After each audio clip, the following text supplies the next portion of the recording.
Shalom, kembali lagi bertemu dengan saya Pendeta Samsudin Simarmata, pelayanan di kota Salatiga, Jawa Tengah.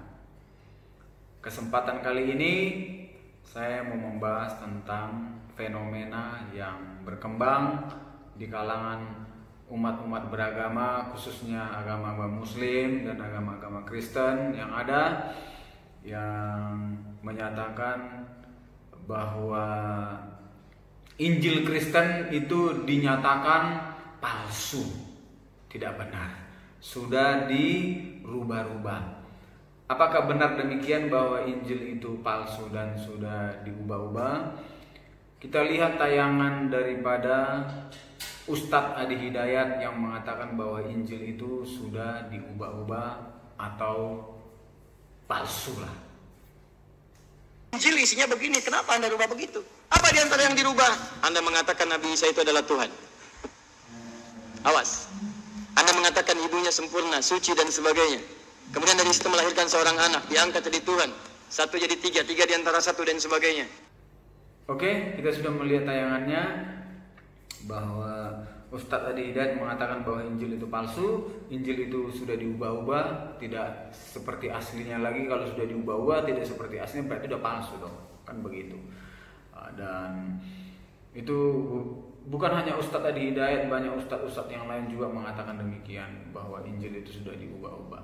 Tetapi kita mau melihat penjelasan yang sebenarnya, apakah benar Injil itu sudah diubah-ubah atau dipalsukan. Kita lihat tayangannya. Ini cukup menarik ya Pak ya.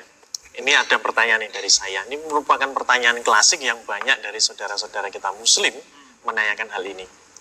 Pertama adalah, jikalau memang mereka menganggap bahwa Injil kita ini palsu, Pak. Pertanyaannya, ya, kalau memang palsu,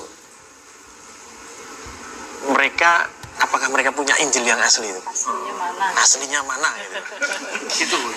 Itu muncul loh Pak, itu ada satu spanduk Bible tidak asli. Ya itu kan perspektif teologis yang dipaksakan lagi.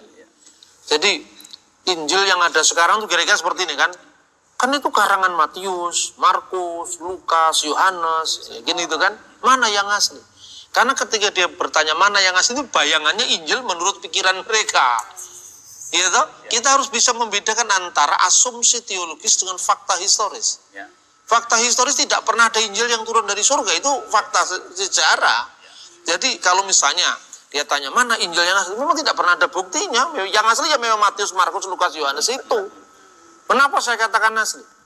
Tidak ada, jujur saja ya, tidak ada satu dokumen keagamaan yang lengkapnya menandingi Injil. Tidak ada. Kita bisa membandingkan tulisan Plato, manuskripnya dari tahun berapa, ya. Terus dia hidup pada tahun berapa, Aristoteles itu hidup tahun berapa, manuskripnya dari tahun berapa, time gap, jarak antara kehidupan si penulis dengan naskah tertua yang ditemukan, itu kapan? Itu paling banter, ya, naskah-naskah Yunani itu. Ada yang 15 naskah, ada yang 8 naskah. Aristoteles kita akui sebagai seorang filosof besar, ya kan?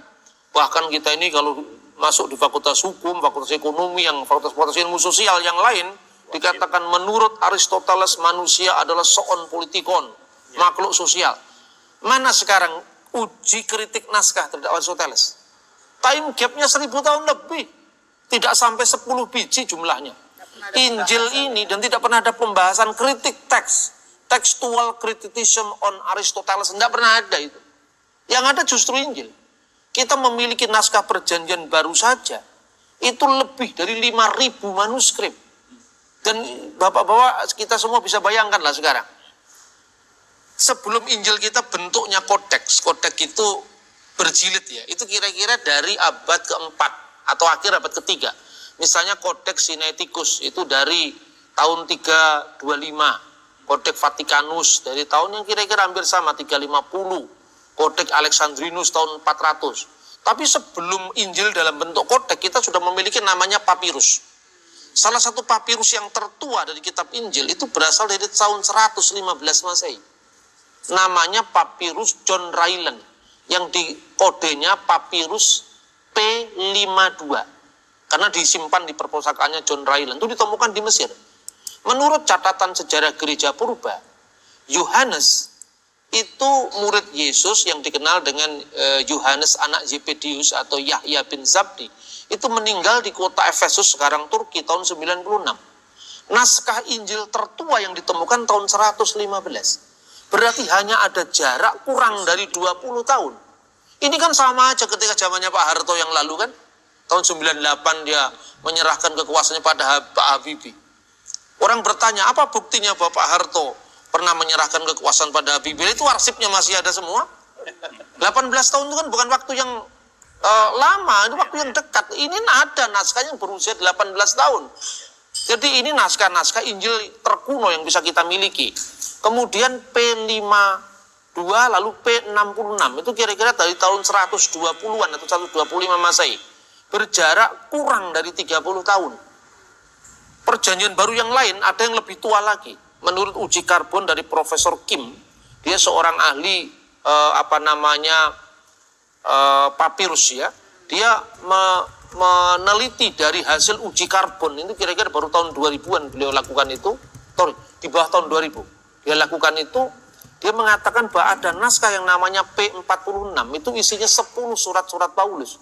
Itu berasal dari tahun 85 Masehi. Nah, kalau kita belajar selama ini misalnya dengan Novum Testamentum Greek ya, edisi kritis kitab suci, itu baru ditentukan abadnya. Karena itu memakai hasil uji karbon di awal abad 20 atau 21 awal ini terbaru, hanya berjarak belasan tahun dari kehidupan Paulus. Sekarang sudahlah, nggak usah ngomong Alkitab, nggak usah ngomong Quran, nggak usah ngomong Veda, nggak usah ngomong apa, ngomong sejarah saja. Kita lebih percaya dengan naskah negara Kertagama dari zamannya Empu Prapanca, naskah lontarnya ditemukan. Kenapa kita harus merujuk sebuah keyakinan? Keyakinan yang tidak bisa diverifikasi. Tapi kalau bisa diverifikasi silakan itu. Maka sekarang ini dunia akademis Islam dan Kristen sekarang mengembangkan metode dalam penelaan teks. Kemudian ada juga terkait dengan pertanyaan Mas Yogi. Begini, di antara murid-murid Nabi Isa itu ada yang sama sekali tidak pernah ketemu dengan Nabi Isa sama sekali. Itu kan ada yang seperti itu. Ya saya katakan dah, terus Nabi Muhammad ketemunya kapan sama Nabi Isa? Lebih jauh kan waktunya. Kenapa standar yang sama tidak diberlakukan ketika Islam memahami kitab? Ini saya kira standar ganda. Ini tidak fair gitu loh. Jadi kalau mengkritisi agama orang, teksnya sendiri dikritisi. Jangan teksnya sendiri kemudian diprotek, tidak boleh dibahas, tapi kitabnya orang diedel-edel. Saya kira itu bukan sikap akademis yang bertanggung jawab. Saya kira jelas ya. Oke, kita sudah lihat tayangan dari Bapak Bambang Nursena, sudah jelas toh bahwa beliau mengatakan Injil itu sebenarnya tidak dipalsukan, begitulah aslinya. Kalau ada orang yang mengatakan bahwa Injil itu sudah diubah dan dipalsukan, itu satu teologi atau pemahaman teologi yang dipaksakan gitu.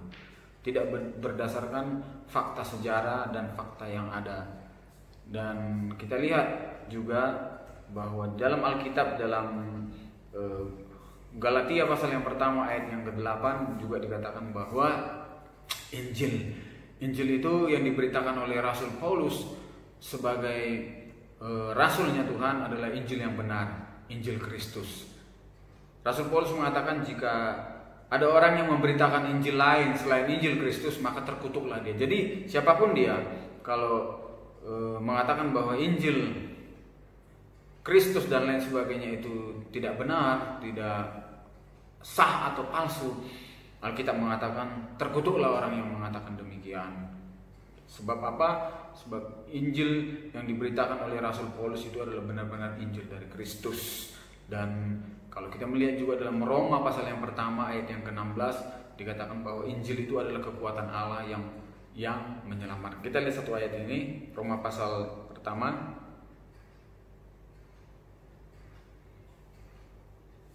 ayat yang ke-16. Saya akan bacakan. Sebab aku mempunyai keyakinan yang kokoh dalam Injil, karena Injil adalah kekuatan Allah yang menyelamatkan setiap orang yang percaya. Setiap orang yang percaya kepada Injil akan diselamatkan. Artinya setiap orang yang percaya kepada Injil Kristus akan diselamatkan, tidak binasa. Jadi Bapak Ibu, anak-anak Tuhan yang sudah percaya kepada Injil Kristus, bahwa inilah benar-benar Injil, Anda pasti diselamatkan. Dan orang yang tidak percaya dengan Injil ini akan terkutuk dan dibinasakan. Puji Tuhan, Tuhan memberkati kita semua. Amin.